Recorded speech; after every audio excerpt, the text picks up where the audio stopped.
Hello दोस्तों, तो finally आपका इंतजार हो गया ख़त्म। पावर स्टार पवन सिंह का गाना आ चुके हैं टाइम्स भोजपुरी यूट्यूब चैनल पे, जो कि टीजर रिलीज कर दिया गया है। गाजा पी के राजा हो जा, इस गाने का टीजर टाइम्स भोजपुरी पे आ गया है। आप लोग जाकर के इस टीजर को देखिएगा। टीजर से पता चल रहा है कि गाना बहुत ही हिट होगा और इस गाने को गाए हैं पावर स्टार पवन सिंह और सेल्फी राज। बात करें इस गाने को लिखे कौन है, तो आप लोग जानते ही होंगे, विजय चौहान जी इस गाने को लिखे हैं। जानते हो आप, विजय चौहान जी जिस भी गाने को लिख देते हैं और पावर स्टार पवन सिंह अपने आवाज़ों से सजा देते हैं, वो गाने को हिट होने से कोई नहीं रोक सकता।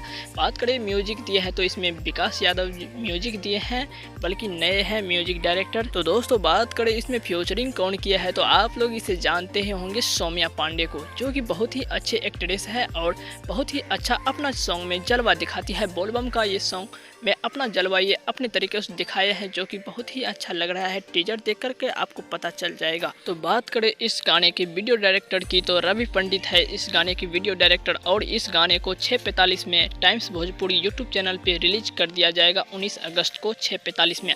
आप लोग जाकर के जरूर देखिएगा। और दोस्तों, आप हमारे चैनल पे नए हैं तो सब्सक्राइब कर लीजिए। चलते हैं, फिर मिलेंगे अगले वीडियो में। बाय बाय, जय हिंद।